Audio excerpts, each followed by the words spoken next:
So I'm going to come right out and say it. No clickbait. The way that you feel wealthier than you feel right now is by having margin in your life, margin in your budget. And what I mean by that is the amount of money between what you make and what you spend. And here's the secret. It doesn't matter how much money you make if you spend it all. Now, before you click away, we're going to talk about practical ways that you can add margin into your monthly budget. But before we do that, what exactly do I mean by margin? I think the reason that most people are stressed when it comes to money are a few reasons. Number one, they probably don't know where they are with money because we don't talk about money in our society. They have no measure or standard of how well they are doing. Number two, they probably don't actually know how much they're spending or even how much they make. You would be surprised at the number of people who know probably roughly what they make monthly, but have never even looked at how much money they make in a year. And so they just don't know the numbers, and a lot of anxiety comes from not knowing the numbers. You may think by not looking at things, you're doing yourself a favor because you don't want to stress yourself out, but the truth is, stress financially comes from not looking at the numbers and not having a plan. Number two, not having margin in their life. If you've ever read a book with no margin, and it is print from one side of the page to the other side of the page, you know it gives you a headache. There's no margin, there's no breathing room whatsoever, and that's how most people feel when it comes to finances. There's no margin in their life. There's no breathing room. What comes in goes out, and you feel like it's always going to be that way, a perpetual cycle. But you don't have to be like that. You can have margin in your life, and here is a hot take. Most people make enough money to live comfortably and still have margin. They just don't know where to get started. But you're not the average person because you are watching some random guy on YouTube talk about finances. So, how do you make more margin? Well, one great option, and this isn't available to everyone, but maybe increase your income. If you have an opportunity to make some money, whether it's by selling some things or doing some additional work on the side or working hard for a promotion that comes with a nice pay raise, if you make more money, that is automatically going to give you a little bit of margin. But I don't think that's where the average American struggles. Because as we've covered on this channel before, it doesn't matter if you make $75,000 a year, $250,000 a year, or $2 million a year. If you spend most or everything of what you make, you're going to be stressed out. And I know it sounds crazy to say, but there are people who are making millions of dollars a year who feel the same kind of financial burden and stress as you do, maybe making $75,000 a year. I know, boo-hoo, it sounds really sad that they're crying on their yacht. But the truth is, if you spend or overspend what you make, it's going to cause you a great deal of financial stress. And this comes back to the concept of contentment. If we can be content with what we have and where we are, maybe even knowing that we're on a journey to gain, hopefully, more, then you're going to be a happier individual on the way there and much happier once you do get to wealth. So, if you can make more money, that's wonderful. But I would say what would be easier for the average person is probably to cut back on expenses. Now you may say, Samuel, I am trying with everything I have to stick to a budget and to discipline myself, but it still feels tight. And I understand.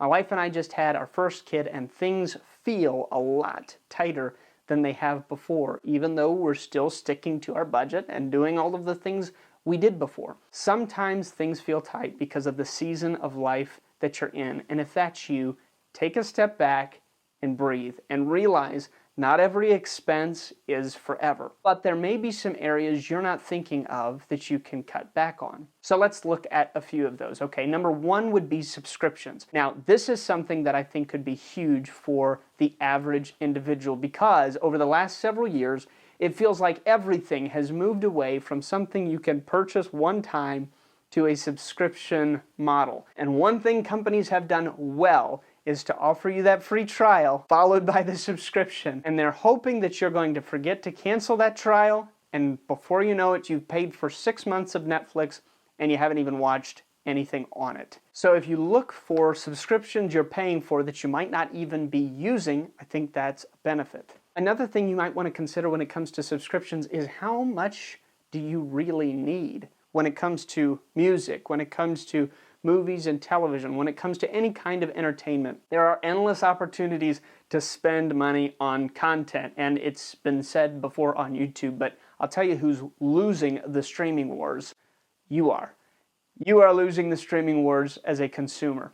So do a harsh evaluation of what you are actually using and what you are actually watching. Now, I'm an advocate for good, healthy entertainment as a means of relaxing, but the truth of the matter is you probably, with just one subscription, have more access to more content than you could ever watch. So evaluate what is important to you. And think about it this way. If your favorite show is on one streaming service right now, maybe subscribe until you're done with it and take a break. Find a new service eventually. Just a thought. Okay, so canceling some subscriptions might save you a few dollars here or there, but it's not likely to change your life by a few $100s a month. At least I hope not. So what are some other things that you can do to cut back? Well, think about this. You probably had a great rate when you signed up for your internet service, and I'm willing to bet 6 months in, they raised your rate.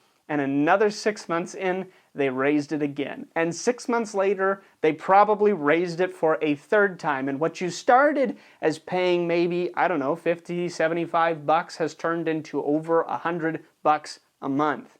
They're sneaky about the way they do that. But one thing that I have found is if I will call my internet provider and tell them that I'm not happy with the amount I am paying each month, they normally have some kind of promotion that they can apply. I think it's just the way that they do business. It's kind of their model. And the people who get hurt by it are the people who don't call and ask. And it reminds me of something my grandfather always used to tell me. Samuel, if it's a yes or no question, the odds are 50-50. And in business, those aren't bad odds. So call them and ask them if you can get a discount or if they're running any kind of promotions that they can apply. That might save you a good 20, 30, 40 bucks a month. And that adds up.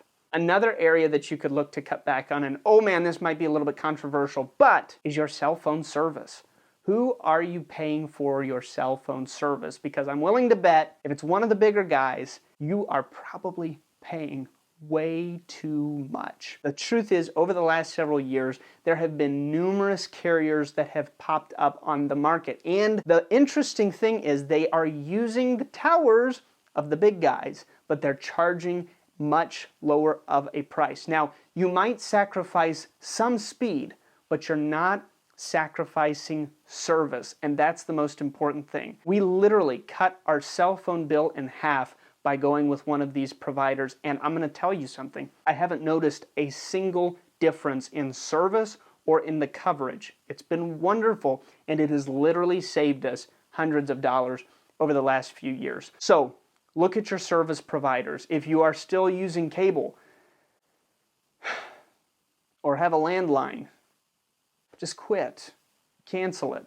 Move on. Hurts my heart a little bit. Probably be a great place to save money though. Anyhow, another place that you could save money in would be insurance. If you haven't called around and gotten quotes on auto insurance or homeowners insurance in a while, it might be time to do that. The truth of the matter is, most reputable insurance companies offer similar coverage and rates can be competitive, but you don't know unless you call around. And if you're looking at getting insurance, it's probably a good idea, rather than calling an agent directly to get a quote, looking at going through a broker. That's someone who's going to act as an intermediary between you and the insurance agency, and they're going to find the best coverage at the best rates and compare them all for you. So that's something that could save you a few $100 a year, depending on what you're getting. So this doesn't have a category necessarily, but I would take a good look at your budget and your expenses for the last few months and see if there's anything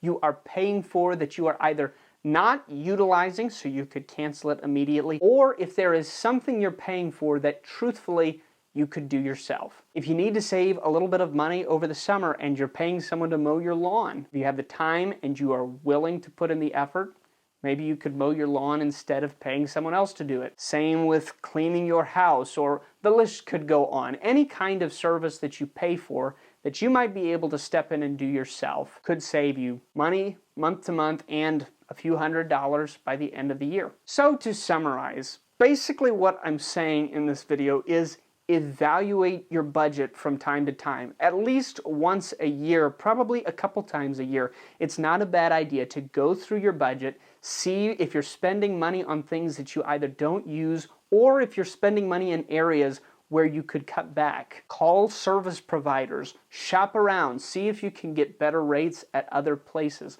All of those things, while they seem small, can add a little bit of margin to your budget from month to month, and that's what makes a difference. Remember, financial peace is not about having all the money in the world.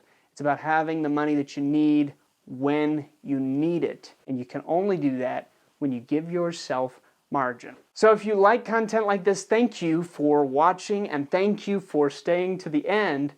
Go ahead and subscribe to the channel, like the video, give us a thumbs up, add a comment, and tell us what you are going to do to try and save money this month or over the next 6 months. So I'm Samuel. I'll see you again next week. Thank you.